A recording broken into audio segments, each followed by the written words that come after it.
ඉක්බිති කුම්භකාර පුත්‍ර වූ ආයුෂ්මත් ධනියතෙමේ දැව මුදලියා වෙත එළඹ ඔහුට මිය කීය.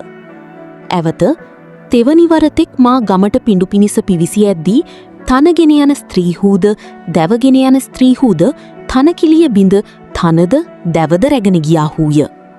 මා විසින් හැම මැටිමුවා වූ යම් කිලියක් කරන ලදද එය භාග්‍යවතුන් වහන්සේ විසින් බිඳුවන ලදී. ඇවත දැවමුවා කිලියක් කරනු කැමැත්තෙමි. මට දැව දෙන්න යනුයි. වහන්ස ආර්යයන් වහන්සේට දීමට සුදුසු දැව නැත. වහන්ස නගර ප්‍රතිසංස්කරණයට වෙන් වූ ආපදාවකට තබන ලද රජුට අයත් දැව ඇත.